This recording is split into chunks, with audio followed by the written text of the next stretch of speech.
এই গাড়িতে মেয়েটি ঘুমিয়ে পড়তেই তার পা ব্রেক থেকে সরে যায় আর গাড়ি সামনের দিকে গড়িয়ে চলতে শুরু করে।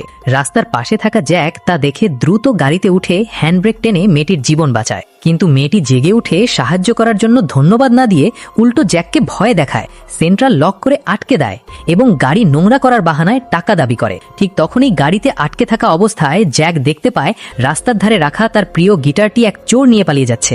জ্যাক দরজা খোলার মিনতি করলেও মেয়েটি হাসাহাসি করে। ঠিক এই সময় জ্যাকের খেয়াল হয় পকেটে থাকা একটি পুরনো পত্রিকার ওয়ান্টেড পোস্টারের ছবির সাথে এই মেয়েটির চেহারার হুবহু মিল রয়েছে। সামনে বসা মেয়েটি আসলে এক বিপজ্জনক অপরাধী। ঠিক তখনই জানালার বাইরে মেয়েটির ভয়ঙ্কর বয়ফ্রেন্ড রোয়ান এসে দাঁড়ায়। জ্যাক সুযোগ বুঝে গাড়ি থেকে নেমে দৌড় দেয়, কিন্তু রোয়ান তাকে ধরে ফেলে বেধড়ক মারধর করে তার ফোন কেড়ে নেয়। মার খেয়ে পিছপা না হয়ে জ্যাক রাস্তার ধারের ময়লার বালতি তুলে সোজা তাদের গাড়ির কাছে ছুড়ে মারে। তাদের এই মারামারির মাঝেই হঠাৎ পুলিশ এসে হাজির হয় এবং কোনো কথা না বলে অপরাধী রোয়ানকে গ্রেফতার করে। আসলে পত্রিকার পোস্টারটি দেখার পরই জ্যাক চমৎকার এক বুদ্ধি খাটায়। সে মেয়েটিকে চুমু খাওয়ার ভান করে তার মনোযোগ সরিয়ে পকেট থেকে ফোন হাতিয়ে নিয়ে গোপনে 911-এ কল করে পুলিশ ডেকেছিল।